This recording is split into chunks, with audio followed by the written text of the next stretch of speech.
Le papier était friable entre les mains du père Bernard, aussi vieux que la prophétie qu'il contenait. L'encre passée à la couleur du sang séché dansait devant ses yeux à la lueur vacillante de la bougie dans le presbytère. Un nom du passé le plus lointain, une voix venue de la terre elle-même. Il l'avait trouvé caché dans une cavité du vieux mur de l'église, scellé dans une boîte en fer rouillée au fil des décennies, peut-être des siècles. Il lut les mots à voix haute, d'un murmure bas qui semblait attirer les ombres plus près. Une guerre mettra en face des hommes du même clan.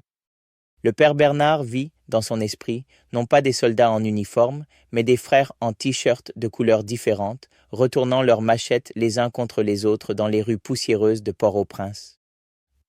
Celui qui se trouve au fauteuil présidentiel connaîtra la mort à cause d'une trahison. Une froide terreur s'installa dans son estomac. Les informations à la radio crépitante, hier encore, parlaient d'agitation, de complot dans les couloirs du pouvoir. La prophétie se déployait comme une fleur vénéneuse. Un fleuve de sang, des cadavres partout, des bottes étrangères, une fois de plus, sur la terre sacrée. Les jointures du père Bernard étaient blanches sur la page.